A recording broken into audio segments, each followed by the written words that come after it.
What's up everyone, how are you all? Today we are back with another blazing Naruto story. What if Naruto was banished and came back as the emperor of the Shinobi world? If you enjoy, then please like, share and do comments. After 5 hours, the now 13-year-old Kaguya Otsutsuki finally reached a town. It honestly would have taken Kaguya longer to find a town if she had not decided to use the Byakugan, since it allows the user to see a person's chakra pathways.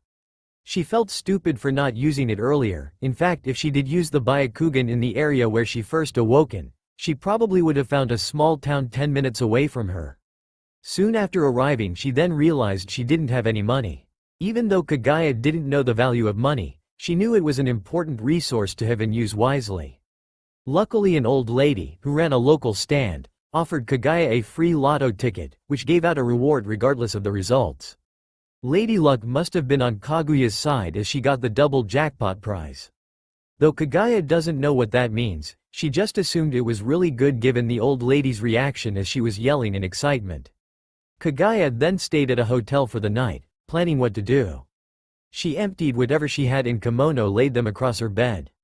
She had some shurikens and kunai, the money she won from the lotto, a newly bought notebook, a pen, today's newspaper, a letter from her sons, 18 empty storage scrolls, 2 scrolls that were filled with chakra, and identification papers under 2 different names. While she never used shurikens or kunai, she thought it would best to learn how to use them in order to conceal her true power.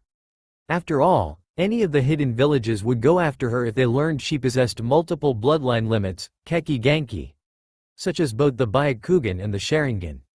Thankfully, she bought a sash and black-tinted glasses earlier and put them on to hide these features.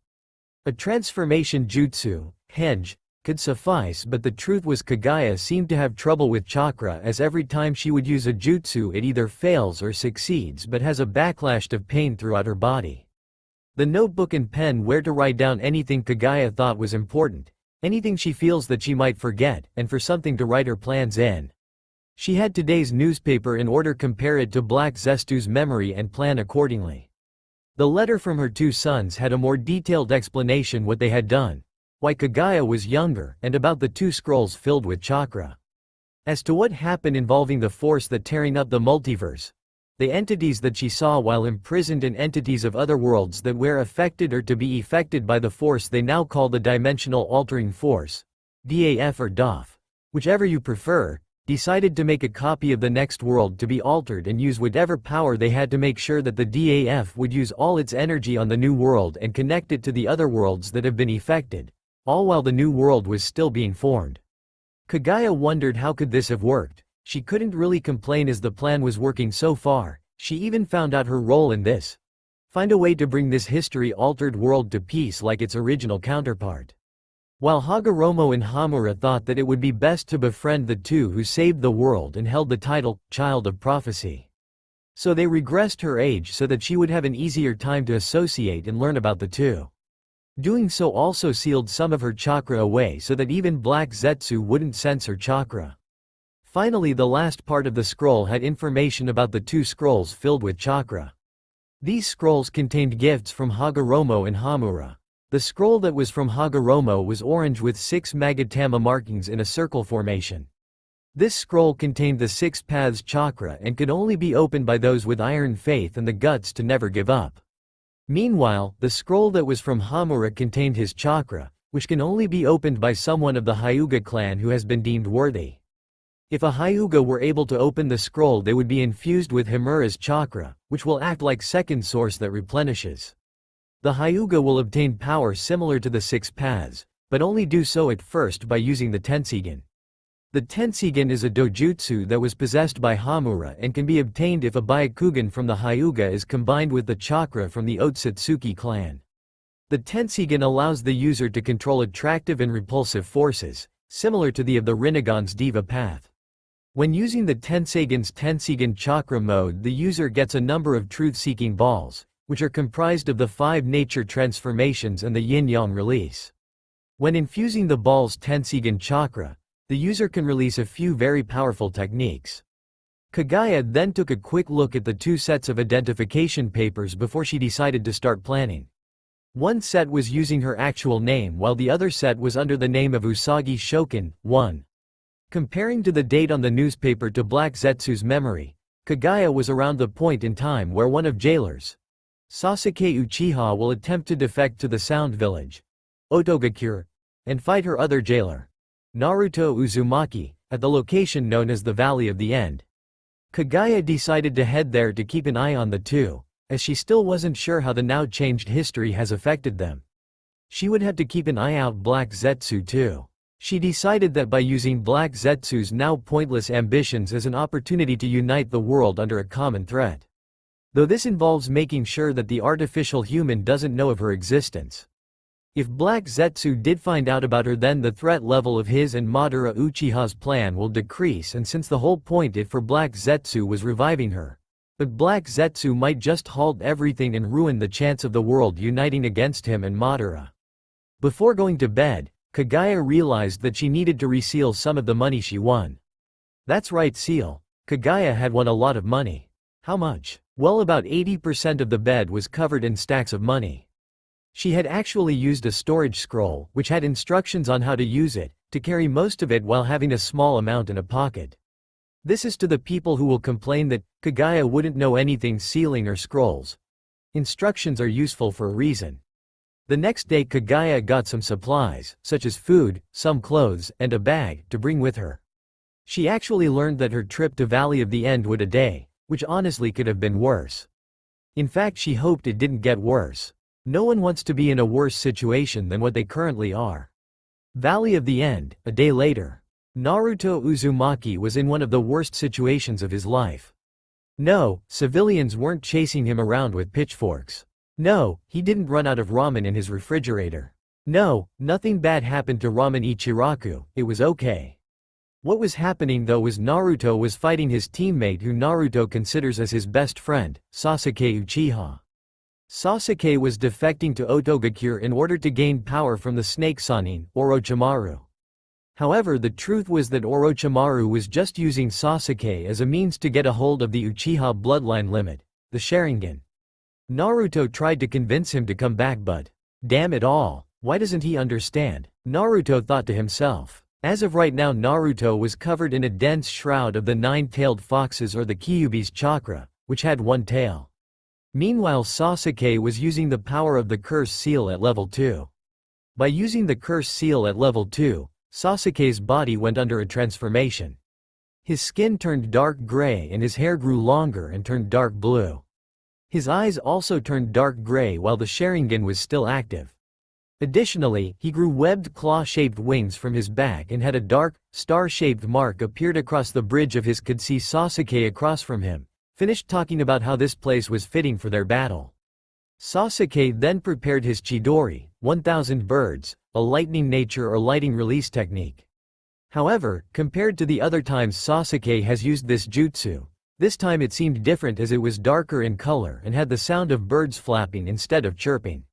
This was a Chidori altered from the curse seal of heaven, flapping Chidori. Naruto could tell that this would be the final attack to decide either he would be able to bring Sasuke back or not. Using his remaining strength he formed his Rasengan, spiraling sphere, using Cloak of Chakra itself to contain it rather than using a clone. However, just like Sasuke's Chidori was altered. Due to the Nine Tails influence, Naruto's Rasengan became darker in color but undoubtedly stronger. This could be referred to as the Kyuubi Rasengan. They both charged, determined to finish this fight. Both attacks collided, causing a giant sphere of chakra to form. Inside the sphere, the two ninja landed their attacks on each other. Sasuke shoved his attack into Naruto's chest. Meanwhile, Naruto's attack was at an angle to hit Sasuke's face instead of his Hite 8, forehead protector. Since Naruto chakra was still present around his arm, the damage dealt was that of the Rasengan. The same goes for Sasuke and his attack. Author. This means no scratch mark. The sphere of chakra then grew bigger, causing massive damage to the valley. In the giant sphere Naruto and Sasuke could be seen, both giving an expression mixed with hurt and exhaustion. Then a massive light consumed them both. Elsewhere, Kakashi Hatake had a look of horror and concern in eyes after feeling the chakra unleashed from Naruto and Sasuke's attacks. I have to hurry. I won't let them die. Especially after losing some of the people I held dearly. After with that, Kakashi continued his pursuit. At the Valley of the End, or rather the damaged Valley of the End, Sasuke Uchiha was looking over Naruto, not moving a muscle. The truth was Sasuke couldn't move if he wanted to. It took all he had just to stand up due being disoriented by Naruto's attack and from just being exhausted from the fight. Within a few moments, Sasuke coughed up some blood and collapsed with his eyes closed but was still conscious. He thought back to the happy days of his life, when his family was still alive. His father, Fugu Uchiha, who said how proud he was. His mother, Makoto Uchiha, who mentioned how his father talked him all the time.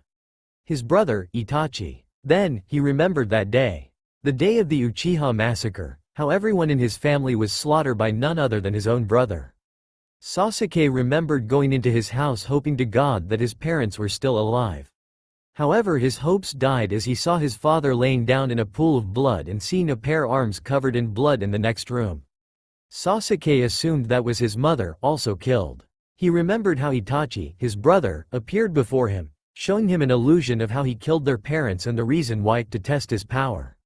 Now thinking about it, wasn't he doing something similar? He tried to kill Naruto to obtain the Mangekyo Sharingan and test his newfound power, all the while leaving the village as a traitor.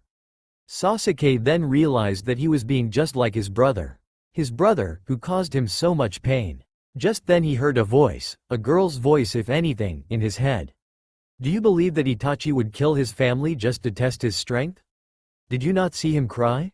Several drops of water landed on this body. He opened his eyes to see gray clouds above him. It was beginning to rain. However, this caused something to stir within his head, an image, or perhaps a memory, of his brother crying as if he was filled with grief. Before he could think more on this, Sasuke's world went black. Meanwhile with Kakashi immediately panicked seeing as how it was beginning to rain. He was worried that his dog summon, Pakun, would lose his student's scent. Rain, he shouted. Don't worry, I still have their scent. They're just over there, Pakun replied. They too had just reached the Valley of the End, seeing the damage Naruto and Sasuke had caused during their fight. Kakashi saw both his laying down with their eyes closed. Oh no. Dear God, please tell me I'm not too late. Kakashi thought in his head. Kakashi and Pakun then reached the two. Kakashi first checked the student closest to him, Naruto. He saw that the Kyuubi was healing Naruto, like he saw when Naruto stabbed himself to drain out poison after being attacked by the demon brothers. Okay, the Kyuubi is healing him. He should be fine if I get him back to the village. Kakashi then proceeded to check Sasuke. The only damage I could see on his face is a bruise that was probably by Naruto, but he could enter bleeding given the blood near his mouth. Kakashi concluded. Kakashi then made a shadow clone, Kage Bunshin, and picked up the two boys and headed off to the village as fast as he could. Not noticing the two other presences in the area, one of which proceeded to follow remaining unnoticed. Near the Valley of the End. Well, that was interesting, said what appeared to be a human inside a Venus flytrap wearing a black coat with red clouds decorated all around it. This was Zetsu, Black Zetsu's guise while being in the Akatsuki while borrowing the body of a white Zetsu. I should report back to my allies.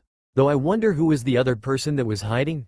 Zetsu wondered aloud. In the forest away from the valley, Kaguya was following behind what she believed they called a leaf jonin, at a safe distance, using the Byukugan to track them. She was surprised as to what happened in the valley. For a moment she thought that point in history would remain the same. Whatever happened inside the giant chakra sphere made things occur differently. Though to make sure that Sasuke's hatred wouldn't increase, she casted a jutsu to look through his memories, hoping to find something to calm his anger. The result? She found the memory of Itachi Uchiha crying just before Sasuke blacked on that day he lost his family. Kaguya then thought by using this memory and a telepathic message via the jutsu she had casted, she would be able to stop Sasuke's thirst for power and vengeance for a temporary time. As for Naruto, she couldn't but feel that something was going to happen, and she would have to intervene again. But for now she needed to follow them, all while having a massive headache. Somewhere in Konohagakure, in the abandoned Namikaze complex, four strange armored figures that were covered in a strange glow, were searching around the complex, looking something and perhaps more. Two of them were currently in what appears to be the living room. "Oi, did you find anything yet?" asked one of the armored figures asked in a male voice. He had a set of banana-like horns attached to a smooth silver helm while his visor glowed yellow. His shoulder pieces resembled that of a banana while his chest piece had gold sections resembling abs. His back had armor that looks if it was unfolded from his head. Under the chest piece though was some silver quilted armor, which reached towards his thighs. His waist had a strange black device with what appears to be sliced open lock that had a picture of a banana and a banana-themed spear or lance. The device was secured on his waist with yellow band going around the waist. The rest of his body was clad in a crimson bodysuit that possessed silver armguards and leg guards. One of other figures, which possessed a green and purple chameleon-themed armor, responded in a female voice. "Nothing yet, Banana Man. Baron D.A. It's Baron." The banana-armored figure known as Baron replied with anger. Then another voice, a male, was heard. "Mealy, please be respectful to our allies. Especially Baron despite his unique attributes." Another one of the armored figures appeared, donning black lion-theme armor with gold markings along his body. "Ah, Lord Rio, please forgive me, I'm still a bit indifferent with the theme of his power." The chameleon warrior now known as Mealy replied with respect, devotion, and a bit of embarrassment due to being caught off guard by her crush. The fourth figure then walked in and spoke to the three. "As interesting as this is, we need to get back to work. I say we only have less than 2 days before we have to leave here." The last figure wore a suit of white with black triangular jagged markings that had gold trims on his boots and gloves. This shield, protector on that he wore had a similar design to his suit with a gold trim. The waistband he had was gold that had a strange symbol in the front with 4 black marks. 3 on top and 1 on the bottom. His helmet was white with a black fin-like shape, which was above his visor. The visor was red with a unique black outline, clipped to the gold waistband as object that can be assumed as a weapon. The weapon was shaped as a quill. The feather part was white with gold lines heading towards a black line that divides the feather. The tip of the quill-shaped weapon resembled a creature of some sort and was mainly colored in white and gold. Lastly, there was an object on his left arm that also resembled a creature similar to that of a tupushwera. It was mainly white with a red eye, a few black marks, 2 gold spots, a gold-covered pull lever, and a red button. "Ah, we should. Come Mealy," the black lion also known as Rio said as he walked away with Mealy following asking him to wait up. Baron then said his piece, "Tch. That woman. Honestly, when Kutra Kazaraba and his new god friends revived me I thought that things would be interesting. I didn't think I would have to deal with someone irritating like her." Baron then continued his search for their objective. All that left was White Warrior, Makoto Nakadai, also known as Abari Killer. He sighed. "Well, the exciting jobs will be coming soon. Though this could have been better." Then the brace on his left arm spoke. "Human, do you think that doing this fully revived would give the excitement you're looking for, Jera?" Abari Killer stopped for a moment. "Perhaps, though it would cause some attention though. The seals protecting this place are strong, aren't they?"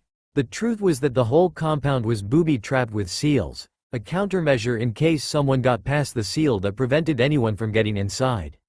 However, the 4 warriors were temporarily blessed by the spirits of Minato and Kushina, allowing them to bypass the seals.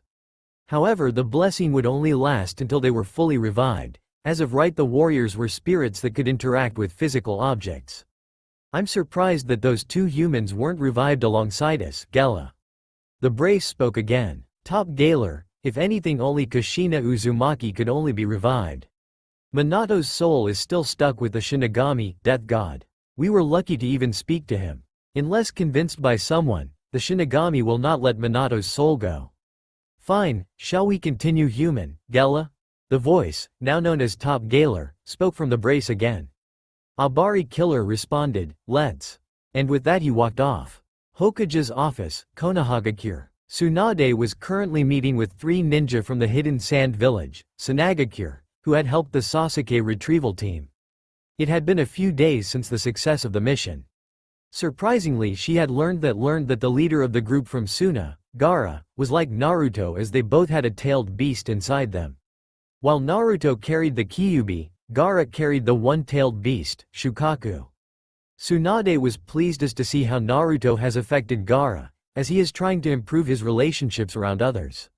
She told them that they could stay for a bit longer, but Gaara and his siblings said that they needed to get back to Suna. However, Gaara asked if the Hokage could send letters about how Naruto was doing, as he wanted to keep contact with someone who faced a harsh life for similar reasons. Tsunade replied that if Naruto couldn't, then she would see what she could do. After all, it was common in Sanagakure for a child of the Case Cage to become the next Case Cage. Doing this would improve the two villages' relationship. After the Suna team left, Tsunade got a serious look on her face. Despite the success of the mission, two members of the team, Neji Hyuga and Choji Akamichi, were critically hurt. Though both members would live, thanks to her efforts in treating them, but she felt stupid for at least not sending a Jonin with them. She should have realized that Orochimaru wouldn't let the Sharingan go without a fight and send powerful ninja to protect the candidate for his next body. Speaking of which, she had a meeting with the council about the Uchiha's punishment for the attempted defection. The Fire Daimyo was coming to, and judging from the letter he had sent earlier, he was not happy. Nova Chrysalia, a man in sliver armor that had its decorated with pictures of fruits on his chest with a belt similar to the armored knight known as Baron. This was Kutra Kazuraba, also known as the Man of the Beginning, Space God, and Kamen Rider Gaim. He was currently using his Kiwami arms, extreme arms, his most powerful form, to pace back and forth in a room, clearly worried about something. Gaim was invited along with another one of his new friends, whose name he had completely forgotten, to visit the many incarnations of girl whose name and appearance was the same in every life, Padre Nsu Yule, or just Yule for short. The only other being that wasn't a dead spirit waiting to be reincarnated was the Yule's guardian, Ki's Ballad, who would go as far as to kill a goddess if it means saving her. Basically, he was extremely devoted to Yule. As Gaim walked back and forth in a room of the destroyed temple, which once belonged to the now late goddess Etro, the supposed goddess of death and chaos. Then, a shining light interrupted Gaim's train of thought. The other guest has arrived. The entity was glowing and had a feminine figure. She possessed green hair, a white and purple shirt, glowing blue skirt, and gold wrappings on her arms. This was Naga, the divine dragon. Though Gaim still doesn't remember her name, despite staring at her. "Oh, it's you. I'm sorry, but what was your name again?" Gaim said with mix of embarrassment for forgetting his new friend's name. Naga only stared at the human-turned god.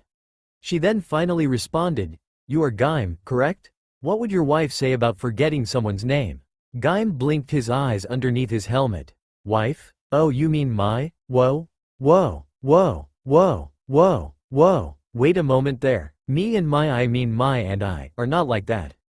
I mean we're." "That was a joke," the divine dragon replied in a neutral tone. "EHHHHHHHHHHHH? That was supposed to be a joke?" Gaim shouted at the dragon's words.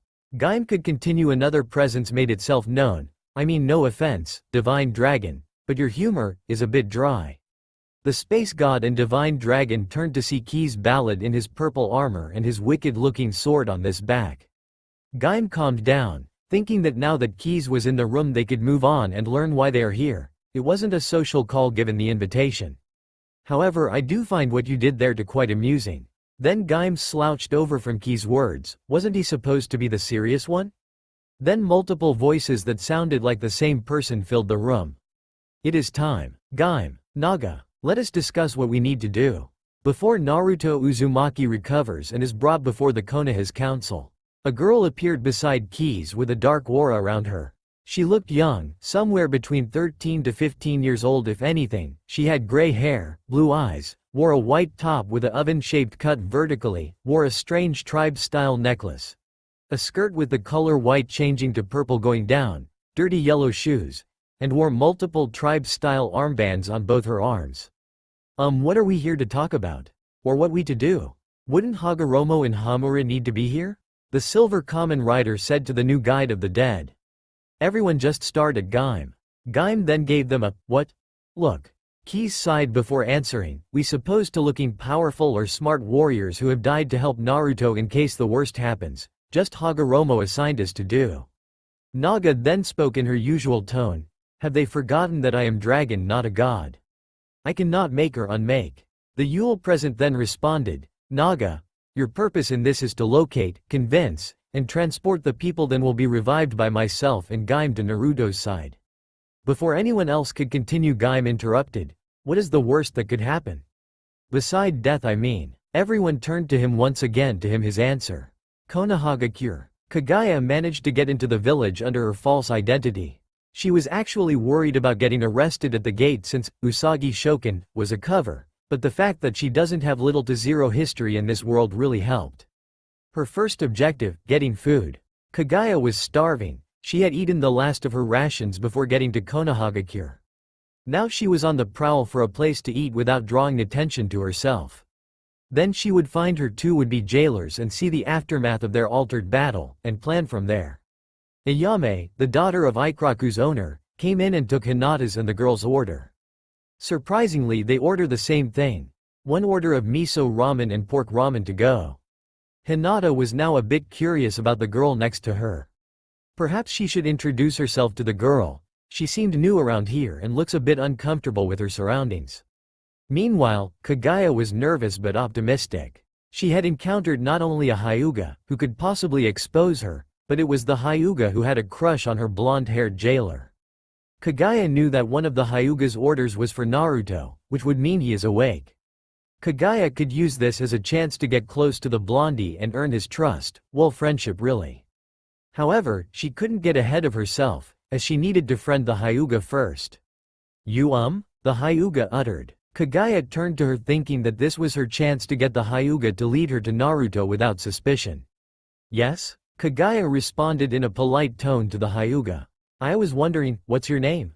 The Hyuga shyly asked. Introductions. Good. Better yet, she is the one who asked first. I have a feeling she may be important in the future. Kagaya thought, then decided to satisfy the Hyuga's curiosity. My name is Usagi Shoken. However, you can call me Kagaya. My old friends called me that due to my resemblance to an important figure to my village's history. Nice to meet you, Kagaya. I'm Hinata Hyuga. Why are stuttering like that? I don't bite. Also, if you don't mind, can you call me Usagi in public?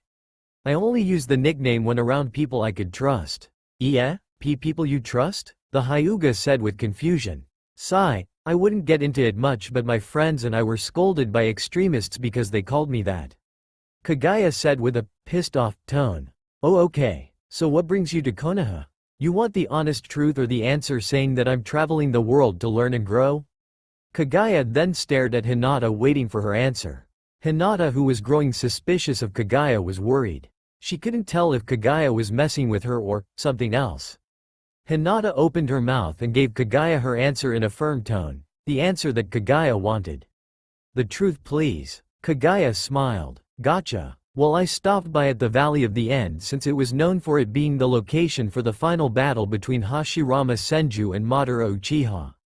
However, as I arrived, I saw a battle between two ninjas who looked like they had the rank of genin, I believe. It had appeared I had arrived at the battle's climax, as it appeared that both opponents were on their last legs. Eventually both of them fell to the ground out cold. Before I could get to them, another ninja appeared. I saw that his headband had the mark of the leaf. I decided to follow them, since the valley was damaged after the destruction those two caused. I guess who could say those two ninja that were fighting captured my interests. Hinata looked at Kagaya, entranced by her tale. She knew that the two ninja that caught her attention was Sasuke and Naruto. Hinata then began think, but what does she want with them? Perhaps she was wondering why were the two fighting? Or may. Ahem. Hinata turned to Kagaya, who was giving her a look. You know it is not polite to forget it. I don't want to drive away a new friend. Kagaya said. Friend? That's right. Usagi. No, Kagaya must be here by herself. She is alone and wants someone to be with her. Kind of like Naruto. And she went to me to be that friend. So don't worry, Kagaya. I is your friend. Correcting my manners wouldn't drive me away, though it would better for my family to do that though. Hinata said in a confident and serious tone, but still stuttering a little. Family, huh? Hagoromo, Hamura. Kagaya then looked at Hinata with a smile that said, thank you. Then, Ayame returned with their orders. Kagaya decided to be generous and pay for both their order, Hinata saying that it wasn't necessary. But then Kagaya said that she won a lottery prize in a town before coming here, so she plenty of Ryo. Then the two girls walked off together talking. So Hinata, what are you doing now? Kagaya asked. Hinata then blushed. WWLIIW was G going to SCT, two friends of M mine and my C cousin in the hospital. Can I come? Huh? Hinata replied, taken a bit back. They're in the hospital, right? I know it might be best for you to go visit them, but… No, it's okay. Really? I in fact for them to meet a new friend might lighten their moods. Hinata said. Thank you Hinata, I'm excited to meet them. Kagaya replied in a joyful tone.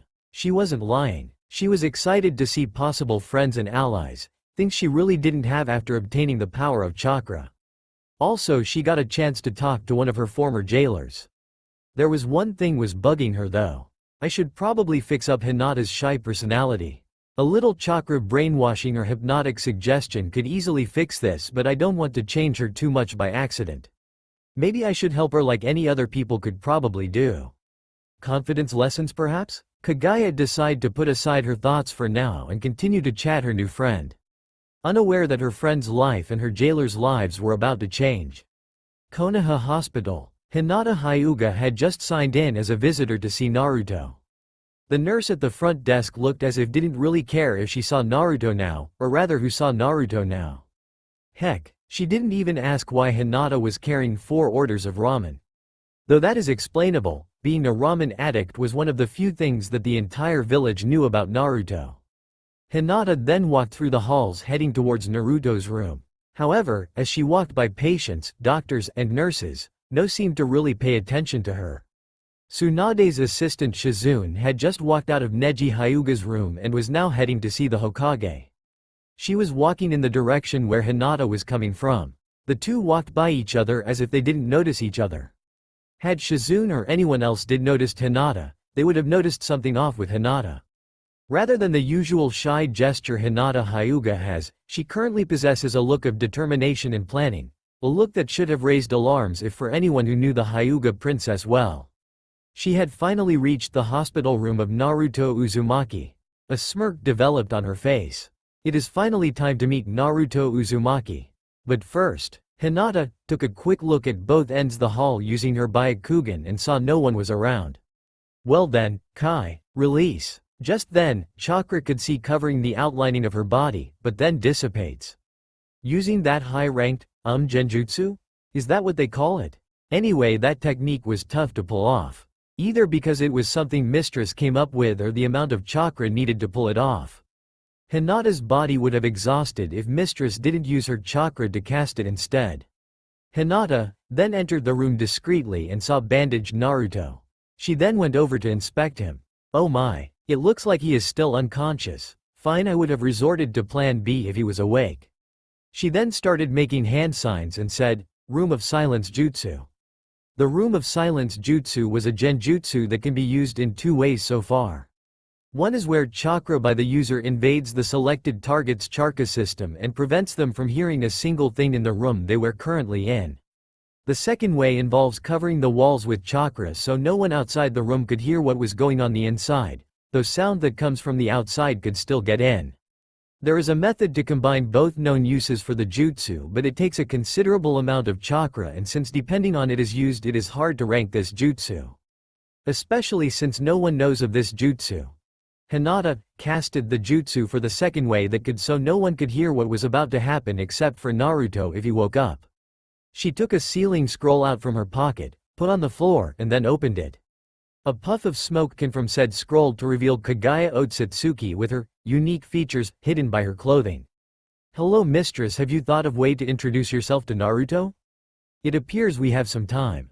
Hinata asked. Kagaya turned to Naruto's bed and said to Hinata, he should awake, perhaps. Alright, here is what we'll do. Location. Naruto's seal? Hey, Kit, wake up. A giant, familiar, orange 9-tailed fox said to the unconscious boy, who was also his container, outside his cage. No response. The fox sighed then said, damn it. That was the 18th time I tried that. He needs to wake up soon before it is too late. Kit, wake up. Wake up already, we don't have time for this. The 9-tailed fox, Kyubi, roared. Suddenly the boy groaned and then began to sit up. Did someone get the name of that jutsu? The boy said.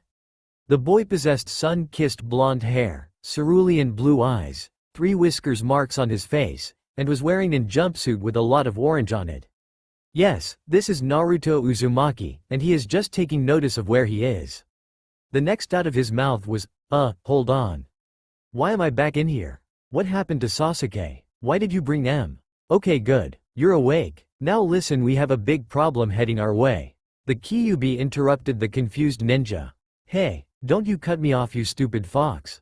Naruto retorted. Fine, I'm sorry, but you need to listen to me right now. Or it will be the end for both of us. The Kyuubi said with both honestly and panic. Naruto was caught by surprise with the fox's current manners. Did the fox really just say sorry? What got him in a panic? Probably some trick. What kind of problem? Naruto said, thinking it would be some trick. You're actually going to listen?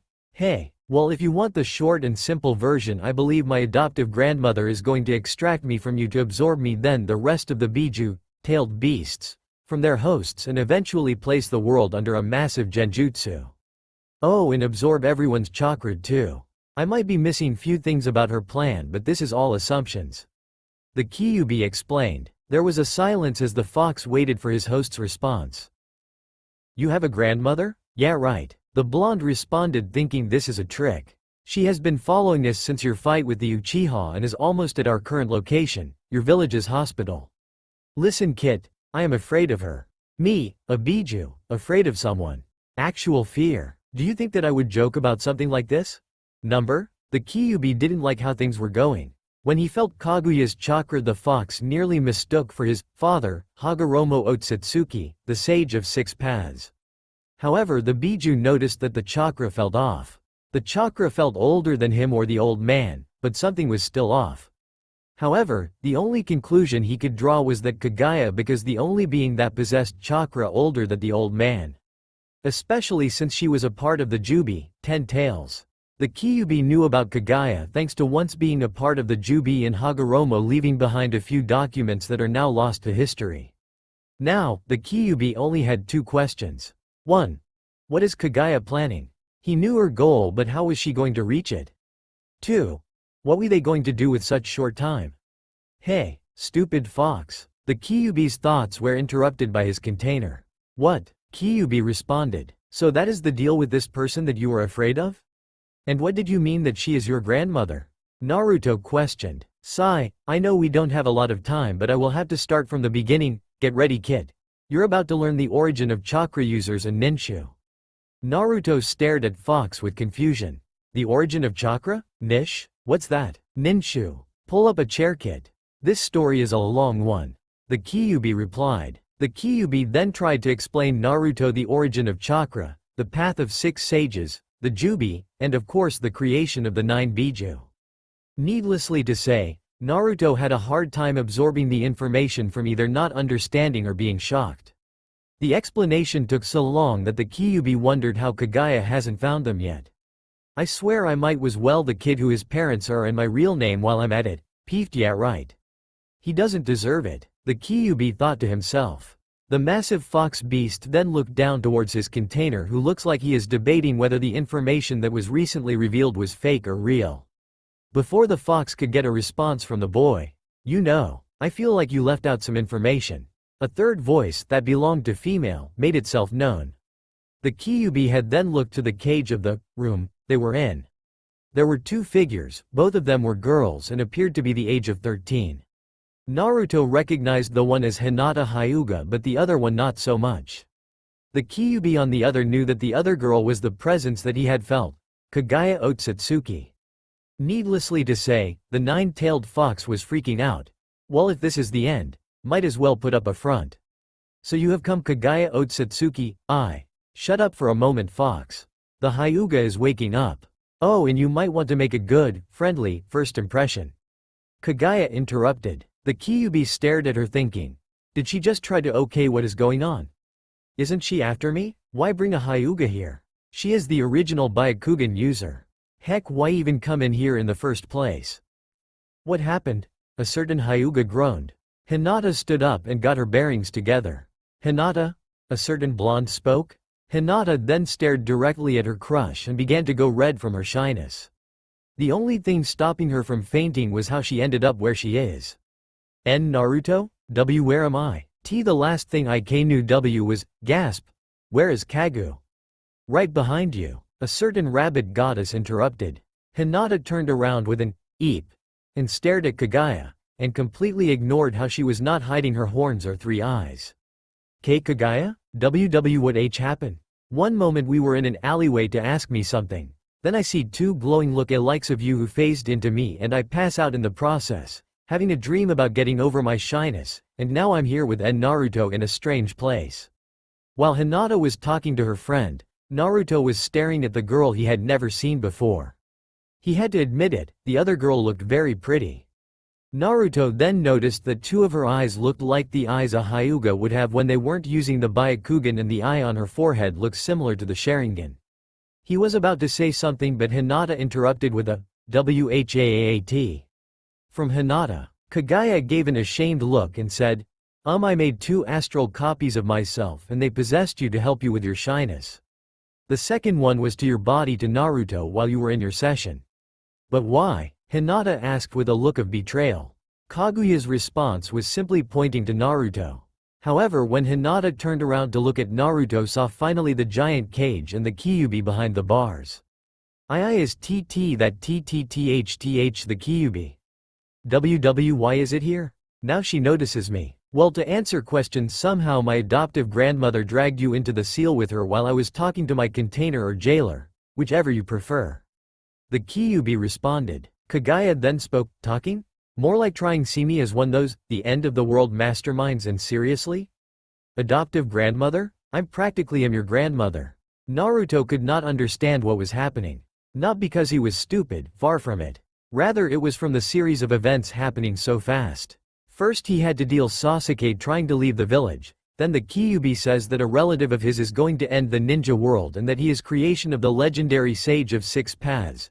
Then previously said relative shows up out of the blue with Hinata, who is also confused, and now they were here. He couldn't take it anymore. Could everyone stop before any more madness happens? Naruto shouted at the top of his lungs. The other three had their eyes on Naruto. Later, after some stories, Naruto took a deep breath and started to speak. Okay. So the fox drags me in here to warn me about you, points to Kagaya, who replies with a nod and tells me the origin of chakra. Meanwhile you meet Hinata at my favorite ramen place and try to befriend her and help her with her shyness. Kagaya and Hinata nod at this, and then Kagaya decides to do by placing two copies of yourself into Hinata because you weren't quite sure how to help in a way a normal person would do. Kagaya nods her head in shame. Then you and the possessed Hinata make your way to my hospital room and enter my seal to talk to me, but then we had that little mess earlier. Is that right? Everyone nods her head again. Okay, good. So what do you want anyway, y'all old lady? Kagaya fumed this and decided to get him back later. I hoping to be friends and help you, Hinata, and the big fuzzball. Kagaya simply said. The other three just stared at Kagaya. Though unlike Naruto and Hinata, the Kyuubi looked dumbfounded for her goal and the way she addressed the large fox. She is like some estranged teenager. The fox thought to himself. Naruto and Hinata looked at each other, then turned back to Kagaya and asked one thing. What? Kagaya then sighed and began to explain about how the spirits of her two sons gave her a second chance but had to agree to certain things. Kagaya did leave out some details like the world they live in is an alternate world that may connect to other worlds, which were all exposed to an unknown force, and other things. She decided to explain those later to save their sanity. So, can we be friends? Kagaya asked. Hinata then walked towards Kagaya and hugged. Naruto then walked towards her and said, what you were in the past doesn't matter now. It isn't called a new start for nothing, ya know, and then gave her a thumbs up with his friendly signature smile. All Kagaya could say was, thank you. And then she began to cry and Naruto reacted saying, why are you crying? We decided to be your friends. Little did Naruto know Kaguya's tears were tears of joy. Hey, not to interrupt your happy moment, but how on earth has the indigo-haired girl not freaked out, or rather ask why I'm here with the kit? The fox spoke up. Hinata broke from her hug and turned to face the massive fox and replied, WW well I kind of KK knew that Naruto was your host. Naruto looked stunned at this. Since when? He asked. Everyone saw the red chakra you used against my cousin in the Chunin exams. I used my Byakugan and it saw something coming from your stomach. It looked an image AAF Fox. Naruto had a look of surprise, but Kagaya and Kyuubi just look of course. Naruto walked up to Hinata. Hinata, now that know that I have the fox locked up in me, what will you do? He asked, nervous of what she will say. However, Hinata was inwardly panicking. She was happy that she managed to hold on this long without fainting, but now she doesn't know what to say. She wanted to confess her feelings of love but wasn't sure if this now was the best time. Meanwhile, Kagaya was staring intensely at the two with hands as fist near her face, thinking, come on. This is your moment, Hinata. Be brave. Hinata took a discreet glance at Kagaya. Then realization hit her like a fastball. Kagaya? She was trying to prepare me to do this. Alright, I. Then it happened. I love you. Naruto. Hinata shouted. Naruto's brain stopped for 2 seconds to fully comprehend what she just said. Then, He clearly didn't expect that. Then Naruto fainted from shock, Hinata soon following from realizing she just confessed. This left the Kyuubi and the rabbit goddess left in the realm of consciousness. So, I'm going to have you help Naruto. Kagaya said to the fox. Do I even have a choice? The Kyuubi responded. No, and the first thing you're going to do is tell him your real name. You want me to be friends with him? Get real. Kyuubi scoffed. Oh, we are certainly going to have a talk. Kurama. Kagaya said with a smirk. The Kyuubi, or rather Kurama, looked at her with shock. How? That will be a much later talk. Much later, was the rabbit goddess' response. Konoha Hospital. Sakura Haruno had finished signing in at the front desk. She saw that Hinata was signed in to see Naruto and had not signed out yet, so Sakura decided to visit Sasuke in the meantime. Sakura had just reached the room, but she felt nervous. He probably doesn't want to see me. I should have gone to see Naruto. From what Kakashi-sensei told me, Naruto suffered worse and I did beg him to bring Sasuke back. The truth was, while she was happy that Naruto managed to keep his promise, she had learned that it nearly cost him his life. Worse of all, Sasuke was the one who tried to kill him. All of this caused her to feel guilty. It was her fault that Naruto nearly died. Her only remaining teammate. She couldn't count Sasuke. Sakura had a talk with Kakashi.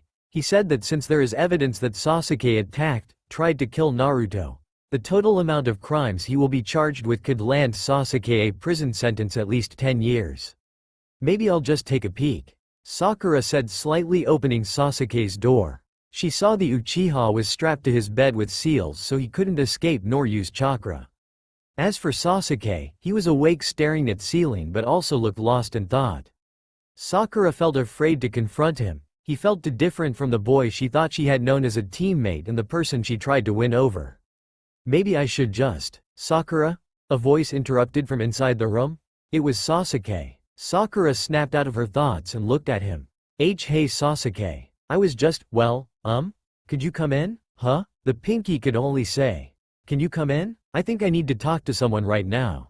Sasuke said. Sakura just nodded her head and entered the room. So what is it that you want to talk about? Sakura asked. Sasuke turned back to the ceiling and spoke. After Naruto and my final attacks hit each other, I heard a voice, which questioned what I saw that night of the massacre. My brother, to be more specific. The memory of him of when I saw him that appeared in my head, but it was more vivid.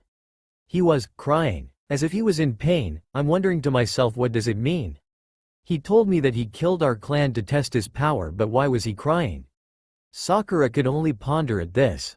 A voice? Sakura then pulled up a chair. Something told her that this was something that wasn't going to be settled so quickly. Konoha Conference Room Number 2. Tsunade was mentally preparing herself. If the fire daimyo was coming here himself and wants all the Jonin to be present, then it must be important. Whatever it was, she would handle it, though it does concern her as to what the daimyo wants. An Anbu then entered the room. The fire daimyo is here, Lady Hokage. He is outside the chamber. The Anbu said. Tsunade, well then, what are you waiting for? Let the daimyo in, then you will be dismissed. Yes, Lady Hokage. The Anbu replied. The rooms to the big conference room opened, revealing the daimyo and his guard. The daimyo's was made up of Chiriku of the 12 guardian ninja and several samurai. Lady Hokage. The fire daimyo spoke. Lord Daimyo, it is an honor to have you here. What brings you to the Hidden Leaf? Tsunade responded. I've heard about the Uchiha retrieval mission. Don't bore me with the details, I know what happened. Including everything that happened at the Valley of the End, and I do mean everything. The fire daimyo then gave a glare. Tsunade then had a serious look on her face. What is he doing? Unknown to her or anyone else, Danzo Shimura was wondering the same thing. Pardon me, Lord Daimyo, but what does the Uchiha retrieval mission have to do with the nature of your visit? Danzo asked. The fire daimyo replied, Elder Danzo. That is something the Hokage should ask, and last time I checked Tsunade Senju is the Hokage as of right now. Not you. Tsunade that spoke up, Lord Daimyo. The truth is I'm wondering what this visit is for. I believe this is not a social call. The daimyo turned his attention back to Tsunade. If you must know, my visit is about the events that took place at the Valley of the End is what brought me here. One of my workers witnessed the battle and reported to me what happened. He said that the blonde-haired ninja, Naruto Uzumaki, lost control over himself and unleashed Kyuubi's chakra. Meanwhile, Sasuke Uchiha had to resort to using a curse mark on his body to counter. So I will get to the point of my visit. Naruto Uzumaki is to be banished from Konoha forever. Konoha. Conference room. Silence. That is all there was in the room. Everyone just stared at the fire daimyo due to the last words that had left his mouth. An order that Genin Naruto Uzumaki is banished from Konoha and never to return. Tsunade was pissed. Excuse me, Lord Daimyo. I do not understand the reason as to why Genin Uzumaki should be banished. If control of the Kyuubi's chakra is the problem, then he just could be sent with Jiraiya of the Sannin to help him control it. The fire daimyo sent a glare straight at her. Naruto Uzumaki is to banished and may never return. Also no one, and I do mean no one, is to leave with him. Otherwise they be considered traitors to Konoha unless they're civilians with no shinobi training. If you fail to comply, then the Hidden Leaf might find it shut down and erased from the map of the Fire Land. You forget, this village that your grandfather built is on my land. Therefore I have a say in matters in where I wish to have a say in. Understand? Tsunade had a neutral look on her, but deep down her emotions were like a raging storm. Yes, Lord Daimyo. Oh, how I want to punch him in the face. This is ridiculous. Oh, we aren't done yet. I don't care if you're. Now if that is clear up, I would like to speak about the Uchiha. The daimyo announced. Tsunade, who snapped out her thoughts, focused hard on this one as she thinks the fire daimyo might pull something out of nowhere. Genin Sasuke Uchiha. As for his attempt for leaving the village, he is sentenced to 1 year in prison, 3 years house arrest afterwards, and must have meetings with a counselor, who will be chosen by the Hokage. He will be stripped of his shinobi rank until his prison sentence is done. Though he will be a licensed ninja in the Konoha ninja force during his house arrest and onwards if he shows appropriate behavior, which includes not defecting from the village again, of course. His chakra will be sealed unless he is on mission or training and can still receive promotions, all without bias, may I add. Oh, and his friends can visit him at any time.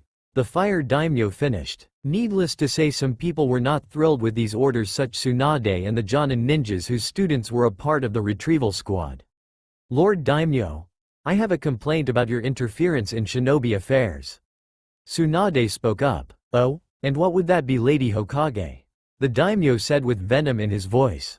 For starters, the entirety of the retrieval mission is a shinobi matter on a scale that does not affect your land and your ruling. If anything, it affects us shinobi.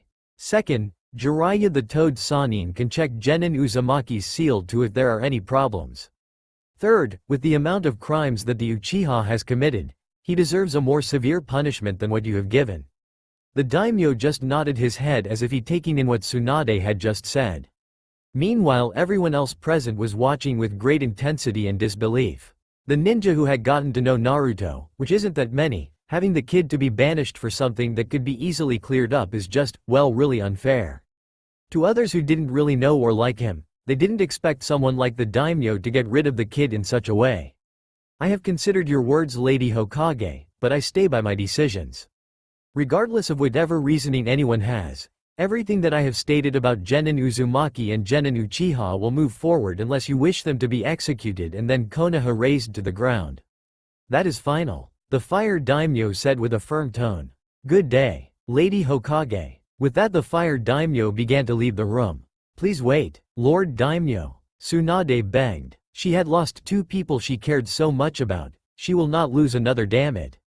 Not like this, I said good day. The daimyo shouted and then left the room along with his. Was then a moment of silence. Tsunade could only stare at the door. The council members of the late Sandrine Hokage, 3rd Hokage, or rather his old teammates, Danzo Shimura, Homura Mitokado, and Kaharu Utatane, could only wonder what caused the daimyo to do this. Tsunade then finally spoke up. The daimyo's orders, Genin Uchiha's sentence will commence when he is cleared to leave the hospital, and as for Genin Uzumaki, don't bother him yet, I want him to fully recover from his injuries. The daimyo said Genin Uzumaki is to be banished, he didn't say how soon.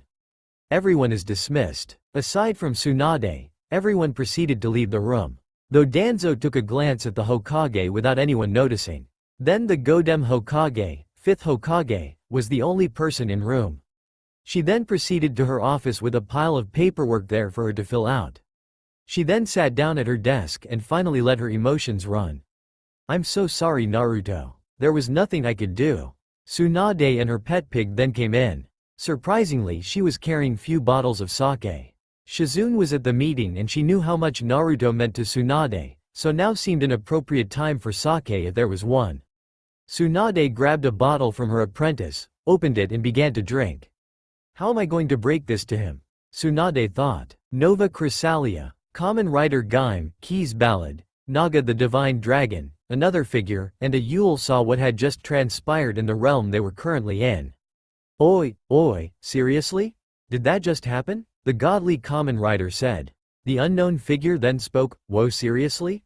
I thought the Empire had some bad rich figures, but this something, just something no else. The figure was a young woman with long blonde hair with 2 long bangs that frame the sides of her head and golden eyes. She possesses lion ears, tail, claws, lion-like feet, and many areas of her body are covered with fur, but still wears pants. If you could call it pants. Key's Ballad turned to Naga. Why did recruit this person? For one thing, Naruto already has a lion-themed fighter already, so why send 2? The Divine Dragon and the Yule present only said this. Leone is an assassin, unlike Ryo. The woman, now known as Leone, turned to Keys with a Cheshire cat grin. Leone, formerly late assassin of Night Raid, reporting for duty. Hey, I just realized I'm a zombie assassin. Never thought that would happen. Keys sighed. Can we please just send her down there already? I honestly think the Otsutsuki brothers should be doing this, not us. The Yule present turned to Leone. Come this way, Miss Leone. It is time. Leone walked with the Yule to leave, but said one last thing to the divine beings. Okay then, see ya gods. Don't worry, leave everything to big sis Leone, she said with an excited tone. And with that she left the room. Naga just stared at the doorway Lion Lady left through in confusion due the last comment. Big sis? Gaim turned to Keys. To think I thought it she would be good for Kato, how out of it was I when thought that? To be honest, he could need someone like her. I think it would just be a rough start. Though I wouldn't know since I haven't been in a relationship with a woman my age. Seriously, why did we recruit Leone? Was it just because she was an assassin? Keys replied. It was lucky for them that Leone didn't hear that. Konoha Hospital. 1 hour before visiting hours are over. Well, it's official. You two are now a couple. Kagaya said, now in the real world, with a conscious Naruto and Hinata who were blushing. So what now? Hinata asked. Kagaya stood there pondering. There was silence for a couple of moments until Kagaya felt another presence coming. Someone is coming. Act natural, she said. The person came into the room. It was Shizune and she was crying. Naruto, I have some awful news. Naruto looked at Shizune with worry while Kagaya was wondering if the news apart to the changes in this new reality. What's wrong? Naruto asked. The daimyo, that damn fire daimyo, has ordered Lady Tsunade to banish you from the Leaf Village forever. Shizune sobbed. Naruto and Hinata had their eyes widened with shock and stared at Shizune, praying that this wasn't true. Kagaya was shocked too, but was thinking what kind of change took place to cause the fire daimyo to give out that order in this reality, and not in the original world, which Kagaya now calls Ninja Prime. Why would he do that? What did I do? Naruto asked. Shizune looked down and clenched her fist. Apparently the daimyo believes that you are too dangerous due to supposedly losing control over yourself and by extension the Kyuubi's chakra at the Valley of the End. It's ridiculous. Kagaya then pondered something. Ridiculous indeed. Something is off. Wait, Zetsu was at the valley too. Maybe, no, I can't jump to conclusions. Besides, there could have been other elements. Shizune then turned to Kagaya. Excuse me miss, but who are you anyways? I thought Naruto only had one visitor. Kagaya introduced herself but using her fake name instead and then explained about why she was visiting Naruto. So you wanted to meet Naruto because you were interested in him and hoped to friends? Shizune asked. Yes, Kagaya replied. I feel like she is interrogating me. Shizune could help but feel that Kagaya wasn't telling her everything despite Kaguya's genuine answers. She decided to let it go for now, there were more important things to do. Hey, where is Granny Tsunade? Shouldn't she be telling me this? Naruto asked, noticing how the Hokage wasn't here. I decided to give her a lot of sake to drink after the meeting. I decided to give the news myself so she didn't have go through the pain of telling you herself. You remind Lady Tsunade of her brother Naruto. Imagine the grief she would feel if she was the one who told you that you were banished. Shizune replied. Naruto look of understanding at what Shizune meant. Me being banished is like losing her brother, except she is one who was ordered to get rid of me. He stated. Hinata and Kagaya understood what Shizune meant except how Naruto reminded Tsunade of her brother. So what happens now? Hinata asked, afraid of the answer. As soon as Naruto is able to leave the hospital he will have 24 hours to pack and leave. The daimyo also declared that no one with ninja training can go with him. Otherwise they be declared traitors and will be killed on sight. Shizune replied. Hinata's eyes widened while Naruto and Kagaya clenched their fists in anger. What about Sasuke? Naruto asked. Shizune then proceeded to tell them Sasuke's punishment. Naruto had an impassive look on this face while Kagaya and Hinata were not happy by what they heard. They weren't angry but they weren't happy either, and while Kagaya was glad she could be able to interact with the Uchiha, in her own way, she was upset that the Uchiha got off lightly. She knew that if a shinobi willingly betrays their own village the crimes would be even severe. And mixed with his other crimes the punishment Sasuke should have received should have far greater than what was given. Shizune knew something was off with the daimyo's orders. She looked at Kagaya then had an idea. Miss Shokin, you aren't from the village. Shizune stated as fact. Do you mind doing me a favor? Kagaya turned to Shizune, now curious. What would this favor be? Shizune just smiled. I have idea, or something at least. Unknown location. The fire daimyo was by himself in the middle of the woods. He appeared to be waiting for something or someone. A few minutes then flew by. Two figures with similar outfits then appeared. Both were wearing straw hats, big enough to conceal their faces, and were wearing black cloaks with red wisp-like clouds. This was the signature outfit of the Akatsuki, a group made up of S-ranked missing nin. The one that happens to have a sword wrapped in bandages spoke first. So, when is the brat going to leave? You did give the order, didn't you? He said. Soon, he should recover by the end of the week at most, then he will leave. If he isn't then I will go to Konoha again to see things through. You will get your Jinchuriki, I assure you. The fire daimyo replied. I suggest you take caution, the Kyuubi Jinchuriki is quite lucky sometimes. Lord Pain would very upset if we don't get him, as we don't want to track two wandering Jinchuriki the elemental nations. The other man said. The fire daimyo nodded his head. Then three departed from the area. Ya no Itachi. I don't like this plan. The man with the sword spoke. I'm well aware of that, Kisame. However, we must follow Lord Pain's orders. The man, Itachi Uchiha, replied. Yeah, but that doesn't mean I have to like it. The swordsman, Kisame Hoshigaki, said. Konoha Hospital. 30 minutes until visiting hours are over. Tsunade was depressed as hell. At first, she was going to hold the position of Hokage until Naruto was ready to take over as well as live her brother and her lover's dream. Now the person who reminded her of her late precious people was being banished for an absurd reason. She had just drunk the last bottle of sake she had and decided she would tell Naruto the news. However, when she saw Shizune with him, who revealed that she told Naruto everything that happened during the meeting.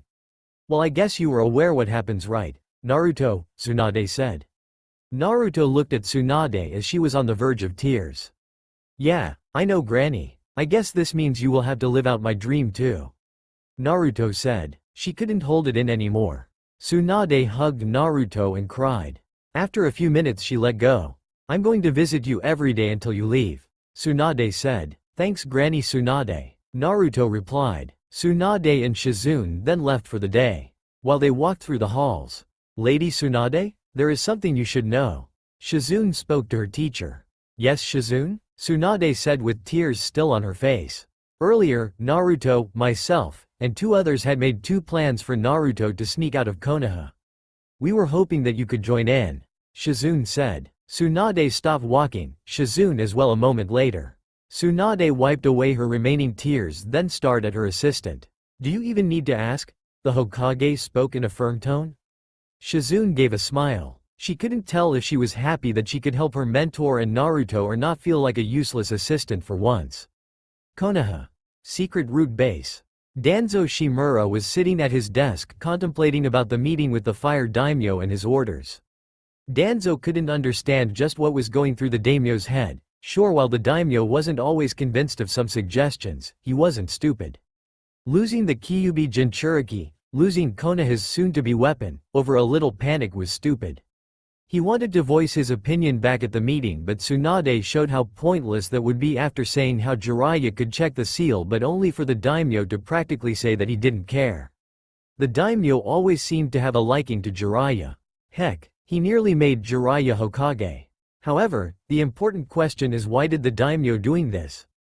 Danzo thought to himself. He was tempted to use Koto Amatsukami, Shisui Uchiha's Sharingan technique that he had taken for his own purposes. However, the drawback would have been that he couldn't use it for another decade at least, so he decided not to. Especially since a Hyuga attending the meeting could have detected the technique with the Byakugan. Danzo had decided to wait for the Uzumaki to leave the village. And when the Kyuubi Jinchuriki is alone with no help, the root Anbu he will send will incapacitate him and deliver him to a secret root base outside the village.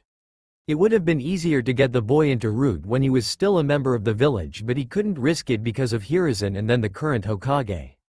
They were both attached to the brat. Wait, the root leader thought as he was struck with a realization. The last Senju had taken the Hokage position to live out her late brother's and late lover's dream. However, the Kyuubi Jinchuriki reminds her of them. She will more than likely to be devastated and may be tempted to leave the village once again. If she does, the position of Hokage could be mine. Jiraiya is the only one who could become Hokage besides me, but he doesn't want the responsibility and has to keep an eye out on his information network for news of the Akatsuki. This could be my chance. Although, Danzo would be smirking except he knew that there was a possibility of Tsunade staying in the village to live out the Jinchuriki's dream too. If that does happen, he could still wait on taking over Konoha and still take advantage of the current situation. Konoha. 4 days later. Naruto Uzumaki was cleared to leave the hospital. The Fire Daimyo notified Tsunade that Naruto would have until tomorrow at nightfall to say his goodbyes, pack his things and leave Konoha. Naruto first went to his favorite ramen place, Ramen Ichiraku, to say a tearful goodbye to Tuchi and Ayane. They had given him several dishes of ramen along with a few of their recipes. Iruka was there too. At first, Naruto wanted to give back the headband Iruka had given him, but Iruka told Naruto to keep it as a reminder of everyone he had met in the leaf, a memento if anything. They then had some ramen one last time together for old time's sake. Thankfully for Iruka and his wallet, all the food was on the house. Tsunade had ordered any ninja who wanted to say goodbye to him would have to come to the Hokage Tower. The Konohamaru Corps, Team Guy, Team 10, Team 8, Sakura, and lastly Kakashi came and said their goodbyes. Everyone then left except for Kakashi, who wanted to speak to Naruto about something. What do you want to talk about, Kakashi-sensei? Naruto asked. Kakashi looked at Naruto with what looked to be a saddened expression. I know I shouldn't tell you this. Rather I should let Jiraiya tell you, but your father was my Jonin instructor when I was a genin. Naruto looked at Kakashi with surprise. Hold on, you mean to tell me that you knew my father? Why you didn't tell me? Naruto said angrily while still taking in what Kakashi had revealed. Kakashi sighed. I can't tell him everything even though I want to. It doesn't help he has to go soon either. He thought to himself. Kakashi looked Naruto in the eye. Naruto, your father had made a lot of enemies in the last Shinobi War. Some we know and some we don't even know of. The information about your parents is a S-rank secret. Naruto frowned but was curious about his parents since he doesn't know about him. Seeing as this may be his only chance of learning something about them, he forcibly kept his mouth shut. However, I can tell you this, they loved you. I saw the look on your mother's face when she told me she was pregnant with you, and it was only full with love and joy. Same thing for your father too, but he was a bit nervous about being a dad. I would have been a happy family. Kakashi continued. Naruto stared at Kakashi and began to cry. His parents loved him. However, there was still one question on his mind. What happened to them? Naruto sobbed with pleading eyes towards his teacher. Kakashi then handed him a pouch. Show the contents to Jiraiya, he might throw you a bone. Besides, it wouldn't be fair, I told you everything. The Jonin said to his soon-to-be former student. Naruto blinked in confusion but decided to go along. However, Naruto was curious as to what Kakashi meant by everything. Naruto turned to the door. Naruto, one last thing before you leave. Kakashi said to his student, who had spun his head around. I'm sorry, for anything and everything. Naruto looked at his soon-to-be former teacher, who had looked away with what appeared to be a look of guilt. Hey Kakashi-sensei. Naruto spoke. Kakashi turned to Naruto, who had his fist sticking out, his fist towards. Kakashi then did the same and had their fists bump. Naruto then took off to find Jiraiya, and he knew where to check first. Near Konoha Hot Springs. If Naruto had to guess where to find Ero Sennin, he would first check the women's hot spring. Naruto was looking around and found a small clearing, where Jiraiya was sitting on a rock with his eyes closed, legs and arms crossed, and a solemn look on his face. Naruto was surprised to see him like his in an area where the perverted sage would more than likely try to spy in on some naked girls in the hot springs. Sigh, you know I can't believe this is happening. The toad Sannin spoke. Naruto then walked over to him. Hey pervy sage, Naruto said to the hermit. Jiraiya could only sigh, not going retort to that. He was just too depressed. So is this goodbye? Jiraiya asked. Naruto then handed Jiraiya the pouch Kakashi gave to Naruto. What's this? The Sannin asked. Kakashi-sensei told me to give this to you. He said you might throw me a bone about my parents. Naruto replied. Jiraiya's eyes widened for a moment but returned to normal. He then opened the pouch and pulled out a triple-pronged kunai with seal on the handle. Jiraiya's eyes once again widened but this time stared at Naruto, having an internal debate on what to tell the boy. Sigh, I hope you have so time, kid. This may take a while. The toad sage told the boy. Naruto then nodded and sat down in front of Jiraiya and was ready to take in everything Jiraiya was going to say. Jiraiya then started his story. Sometime later, Jiraiya had told Naruto everything he knew of his parents. From when he met them, what he saw on their history, on their profile, his time with them, and eventually how they died, protecting their son and sealing the fox into him. This includes the fact that Naruto's father, Minato Namikaze, was the fourth Hokage. Naruto cried and asked why his father sealed the Kyuubi into him. Jiraiya replied saying, I think it was because he could trust you to handle the fox. Naruto wiped away his tears. Well, it's been fun, Ero Sennin, he said. Naruto turned to leave but Jiraiya put his hand on his shoulder. Kid, you forgot I can't leave with you, but that doesn't mean we can't bump into each other when traveling. Oh, and take these with you. The toad sage told to his student while giving him the pouch filled with Minato's kunai and a bag stuffed with scrolls. Naruto then nodded, taking the items and took off. Konoha. The next day, early morning. Naruto took off early in the morning. Not even the village gate guards, Azumo Kamizuki and Katetsu Hagane, notice him leaving. Why wouldn't they? Naruto jumped over the village wall instead of going through the gate. Naruto decided to leave without anyone to see him off for some reason. He had suspicions about the daimyo's orders of banishment itself and decided not to leave right out the front door like a sheep oblivious to the world. Naruto Uzumaki was still ninja, for crying out loud. He had at least some instinct of danger. Naruto had nearly gotten out of village undetected. However, two sets of eyes were watching him. Shouldn't we get him now? One figure asked. No. Remember the plan. Wait for my signal. The other figure responded. 30 minutes had passed since Naruto had left the village. He was heading towards Wave Country. They would definitely accept their hero into their land after the Gato incident. It would be nice to see Old Man Tazuna and Inari again.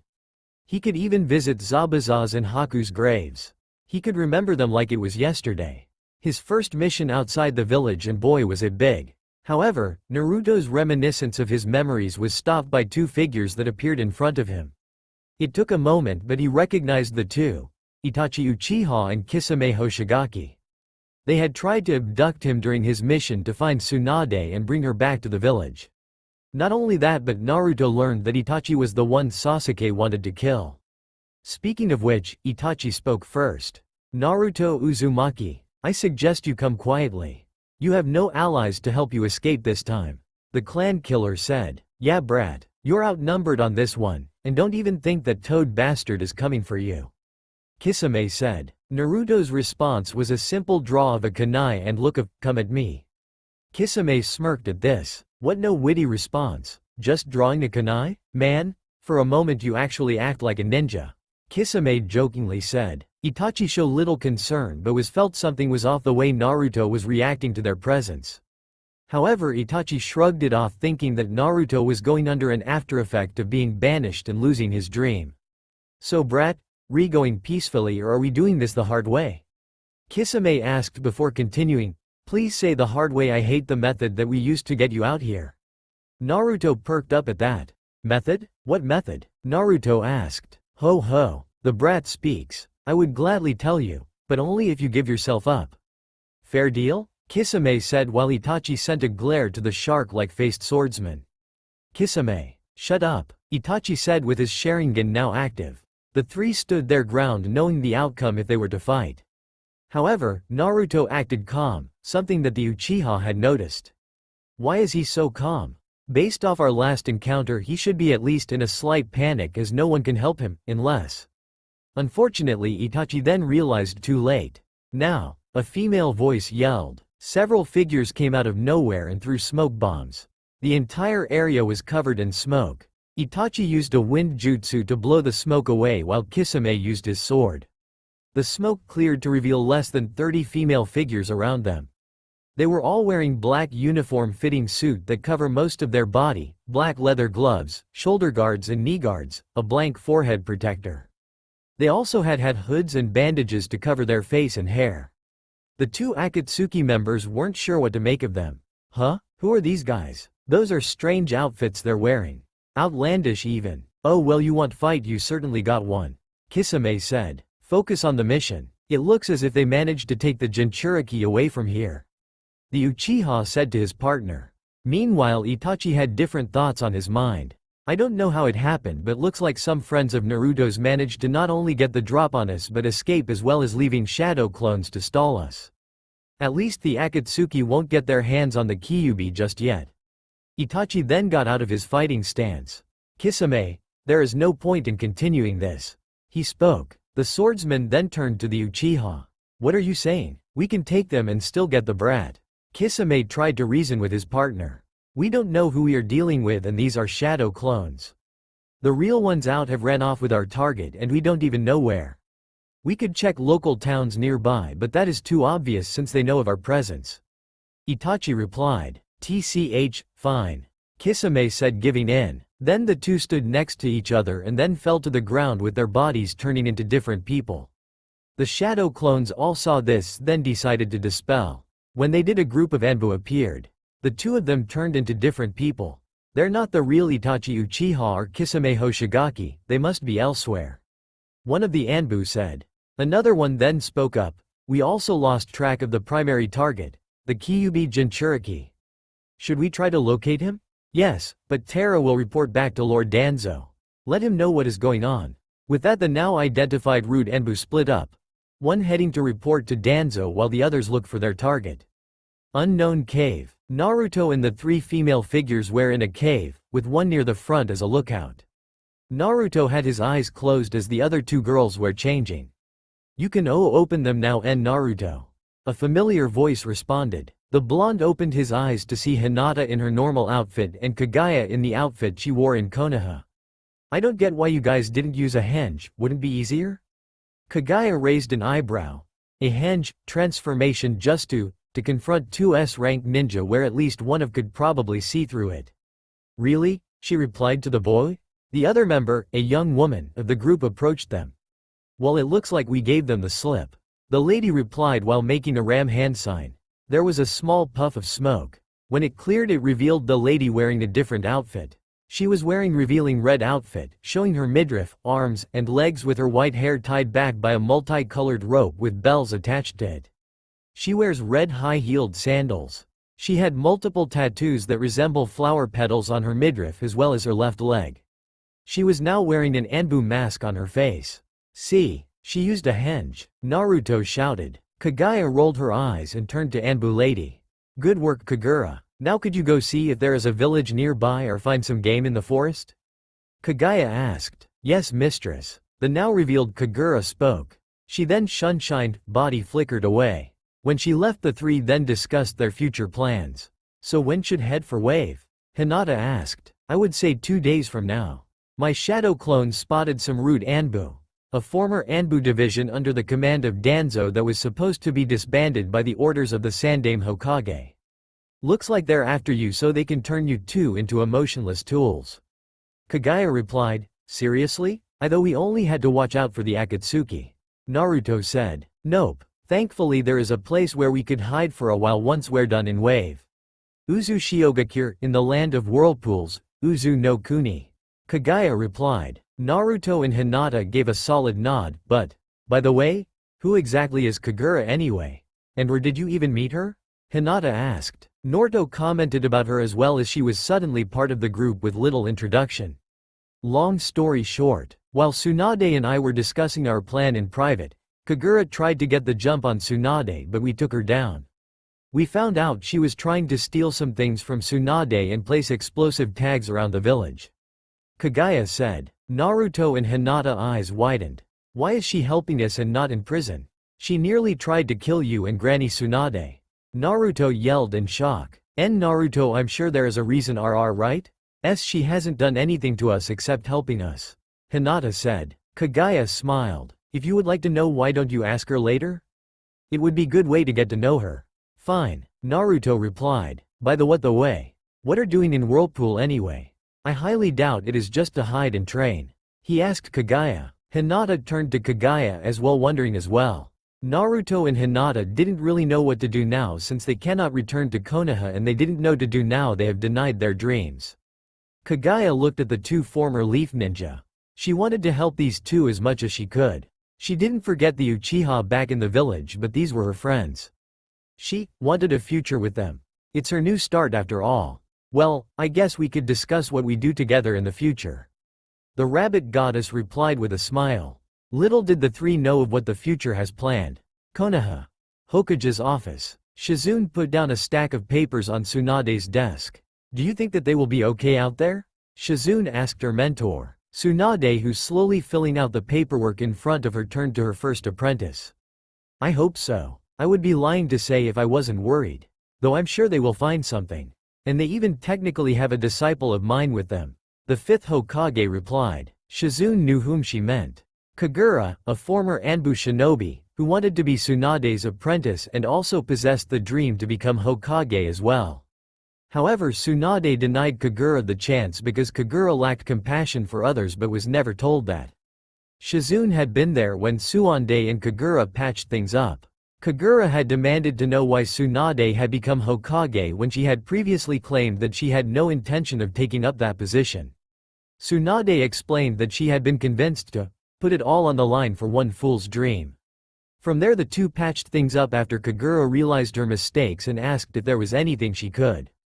Tsunade then told her about Naruto's situation, gave her a few things for medical nin training, some scrolls, and meet with Usagi to discuss the plan.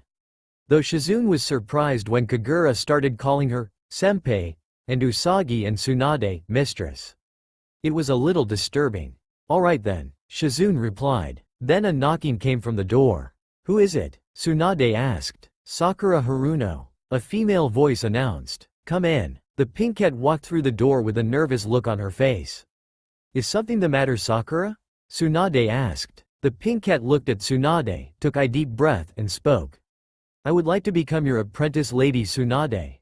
Sakura replied. Geez, things are happening so fast lately. At least it doesn't make the job boring.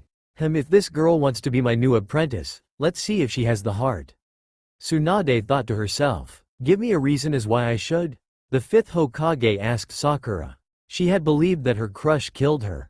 She didn't hate him for it either. After all, she knew about the clan's plan for a coup and she knew how much her crush cared for the village.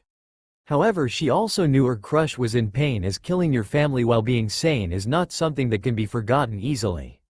Maybe if she were just as skilled, she could have joined him and share the pain and guilt together. Be traitors together, but that wouldn't happen now. Oh well, at least he used a jutsu to give her entire life in a dream. When she came out of it, the dream, she felt pain and blood all over her body, a sign that she was going to die. She never would imagine death would be like passing out, or maybe she did pass out and died from blood loss.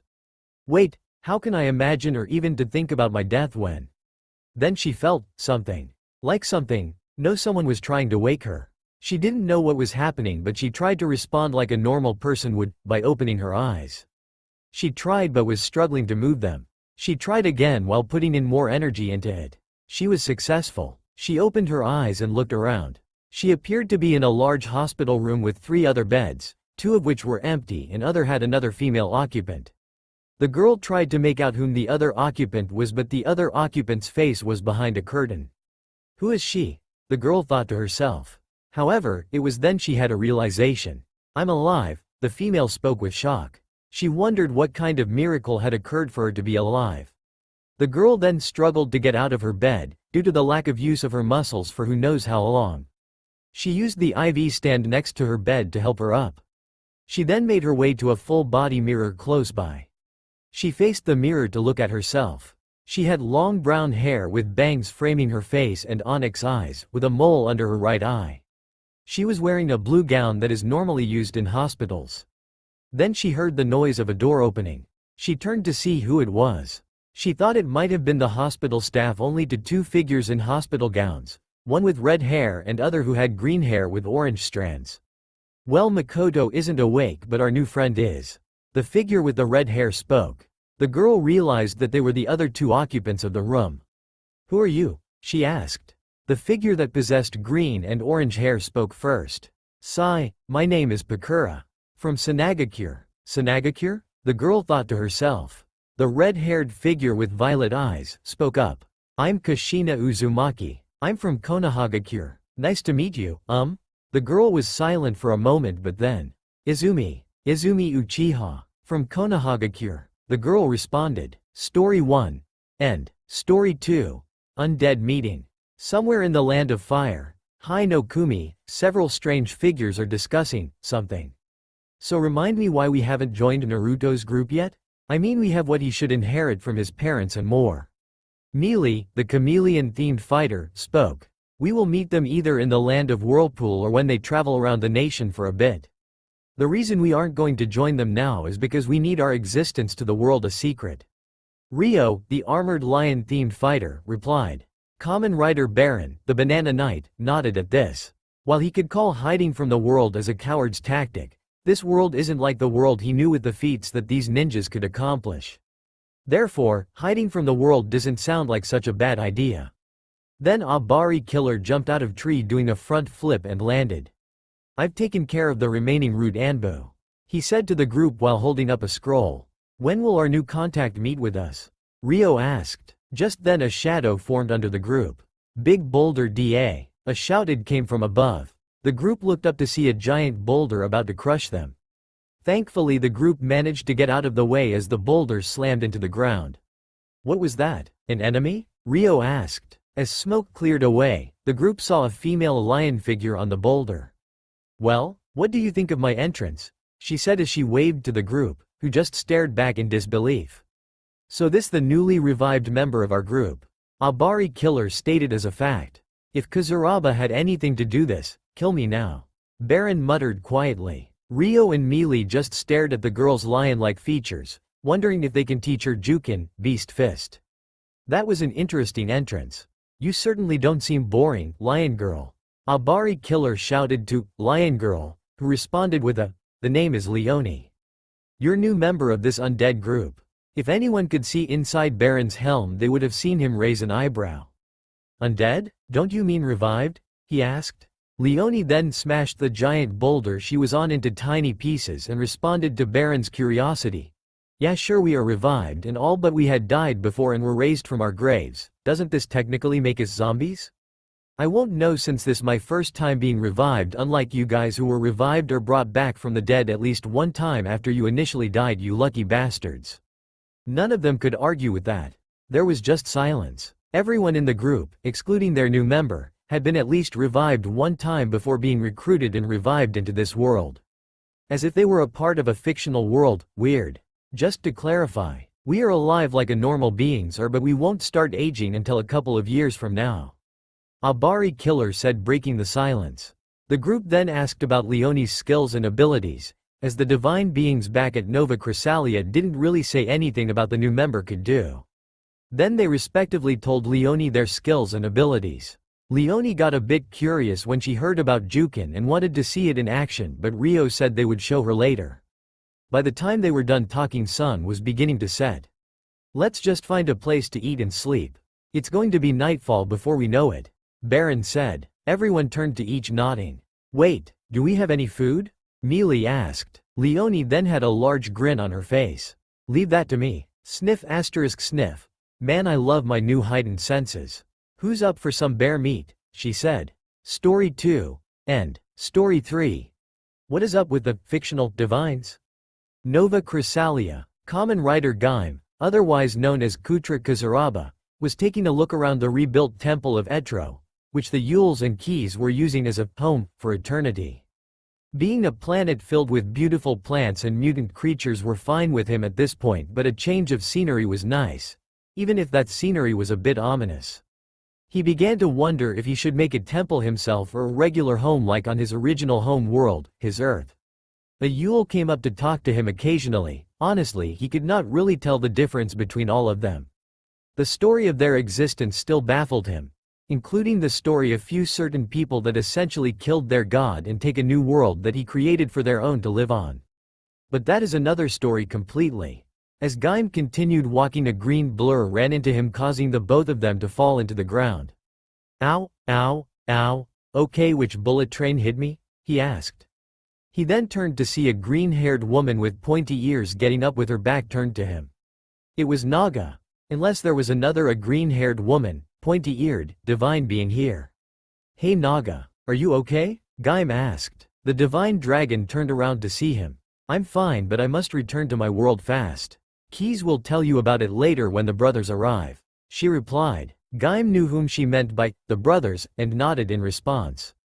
Naga then took off again, leaving behind Gaim, who was now getting up. Well, might as well see what is going on. Wait a second, why was she running? Can't we all teleport between worlds and make portals? He pondered to himself. Gaim went to search for Keys. Wasn't really hard when the Yules know where he is 24/7. Gaim pitied Keys for not being able to get a single moment of privacy. He found Keys in what he called the observation room, where they have seen the events going on. Gaim approached Keys, curious about what was happening with Naga. Hey Keys, what's up with Naga? She bumped into me and said that she had to return home quickly. The common writer asked. Keys sighed. You know how the DAF has entered, effected, or left some of its energy dormant in some worlds? Including Naga's? Gaim nodded in response. Keys then turned to him with the same look he usually has when he isn't angry. Well, the energy the DAF left in her world is now beginning to take effect in a way we had predicted, and was a matter of time until it happened. Her world and the people that lives in it will only be half of it currently is. Gaim thought for a moment to understand what Keys meant, but then it hit him. You mean Naga's world and another world are going to fuse together, don't you? Keys nodded and spoke once more. However, the worlds have interacted at least one time. The energy from the DAF will open a portal to between the worlds 2 more times for brief periods. Then the countdown for the fusion will begin. Naga can handle this on her own by her own terms, but it depends on who she chooses. True to the Yule's facial expression, she started yelling. What the beep? Now you two decided to show up. Isn't this world, while it is a copy, yours to look after? I meant you two would know more about it than the people were. ASSGINED here. Just where were you two? An amusement park? Eating popcorn and apples? D asterisk asterisk asterisk asterisk land? Sky World? Eating cheese with PALUTENA and VIRIDI? What the beep beep? I can't believe we had to deal with this while not being able to look after our own worlds. Whose idea was it to look after other people's worlds? Pant pant pant, seriously, what were you two doing that is not looking after here? Keys, Gaim, and the Otsutsuki brothers just stared at the Yule, who just had a mini rant, or rather a rant about what has been going on with them. However, Keys was more shocked than the other three combined. He had never Yule so vocal and angry before. I don't want to witness that again. Note to self. Never piss a Yule off unless you want your head torn off. Keys thought to himself while still being bug-eyed. Can I go home? I think I hear my my calling. Gaim said while slowly backing away, then disappeared into a zipper-like portal that quickly opened up and closed. And thus there was only the Yules, Keys, and the brothers to look after Naruto and the new world. Meanwhile on Plant of Helheim, author. Seriously, that is what it is called on the Kamen Rider wiki site and I'm sticking with it. Gaim returned to his planet mentally being thankful for the ability to jump between worlds. He felt for just leaving the brothers and Keys like that, but he needed to see Mai anyway. She probably was worried sick. He undid his rider transformation, returning to his overlord Invis form or man of the beginning appearance. After 5 minutes of walking, his eyes widened and his mouth hung open at what he was seeing. Mai having a dance party with several female divine figures such as Palantina, the goddess of light, and Viridi, goddess of nature. Mai then noticed him. Kutra, you're back? Everyone else present turned to look at him. Oh, I'm back, what is? Never mind, I'm just going to visit Mashi and the others. See, carry on. Kutra could only say in response as he walked away. That's all for now. If you enjoy, then please like, share and do comments.